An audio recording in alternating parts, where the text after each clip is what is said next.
קטונתי מכל החסדים ומכל האמת אשר עשית את עבדך.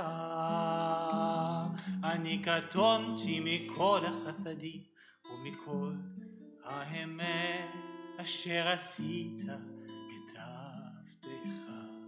כי במקלי עברתי את הירדן, אתה הייתי לשני מחנות. הצילני נא, צילני נא, הצילני נא. כי במקלי עברתי את הירדן, אתה הייתי בשני מחנות.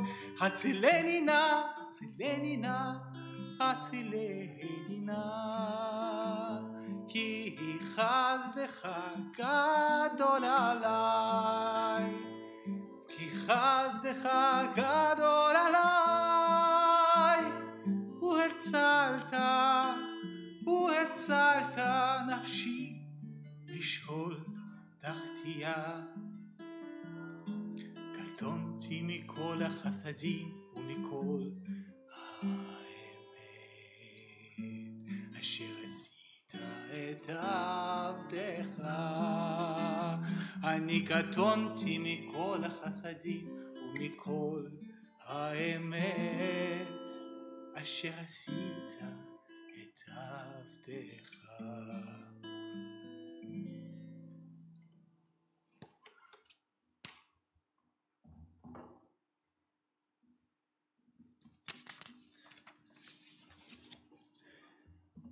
This song is composed by an Israeli songwriter, Yonatan Razel.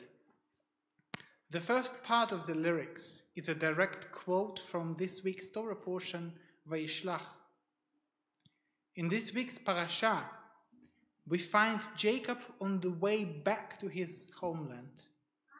After many years in Haran, Jacob acquired a great wealth and a large family.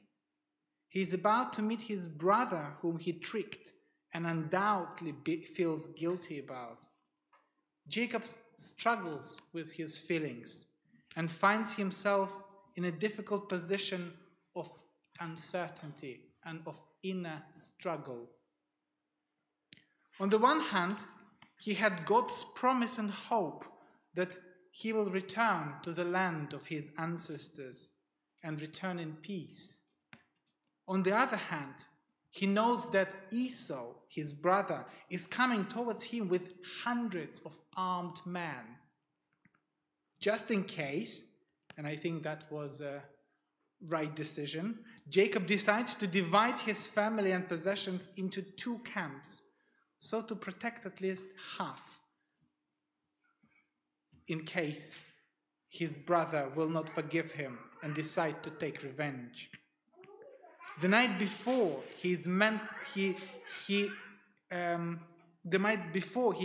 to meet his brother, Jacob stays alone and he prays, "Katonti mikol hasadim umikol emet asher asita et avdecha."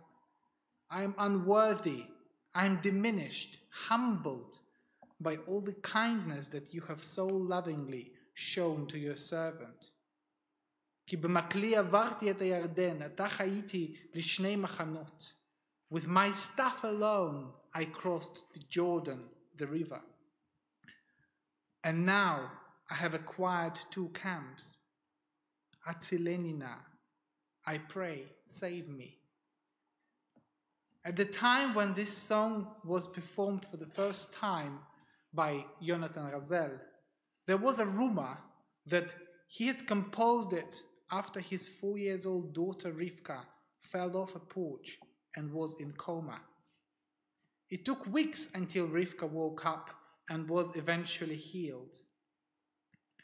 People who knew the story assumed that this powerfully moving song, Katonti, humbling, and the prayer for peace, for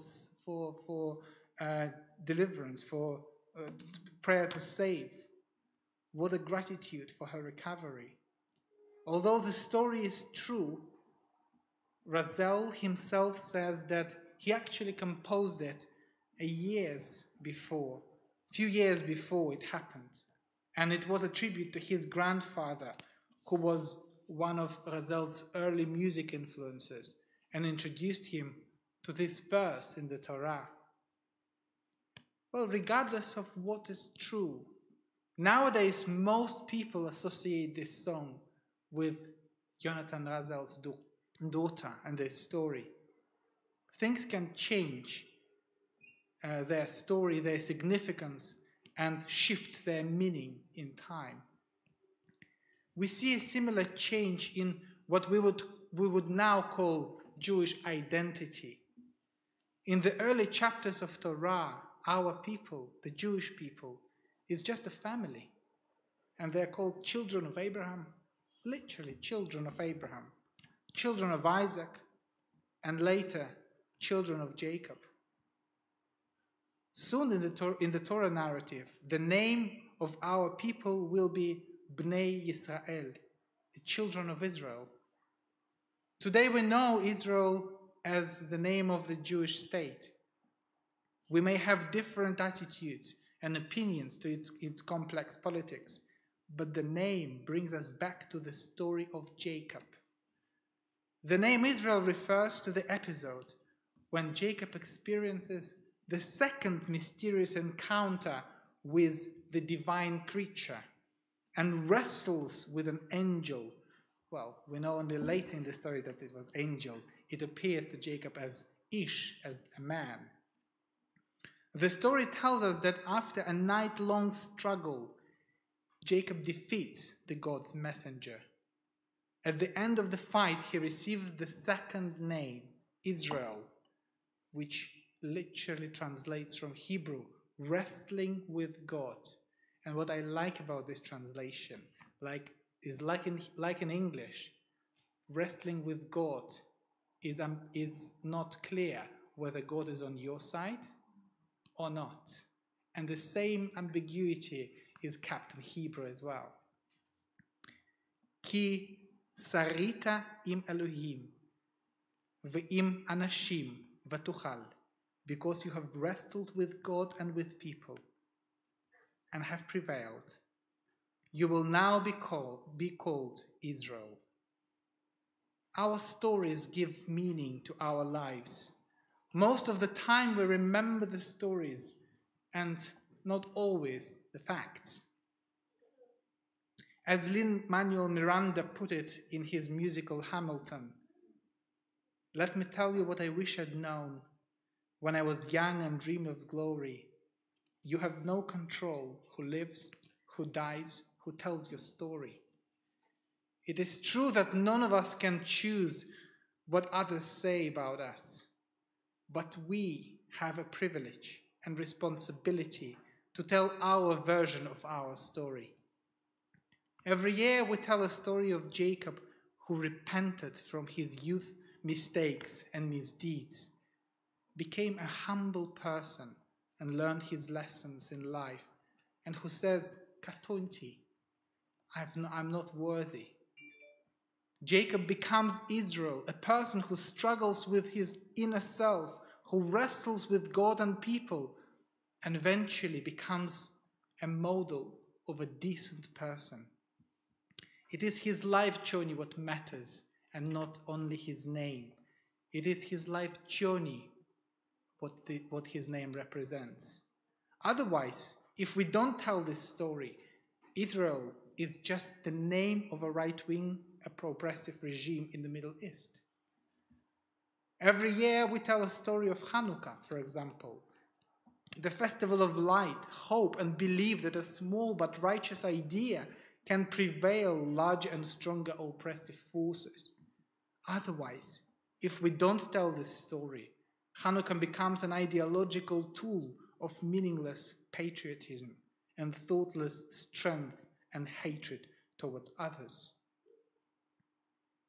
Theo, I hope that your bar mitzvah will mark a day when you begin to write or tell your story. It is your decision what kind of story it will be, what genre you will choose for it, and who will be its main characters. I hope that your story and the story which people will tell about you will become a story of happiness, success, and wisdom. And I think that today you have demonstrated well that you started this journey with such a devotion and with such a hard work that you have a good start. My hope is that the LJS and Judaism will be a part of it too, will enrich it, and that your Judaism will help you to navigate in this complex world, the world full of different stories. You are the author of your life story now. Mazal Tov and Shabbat Shalom.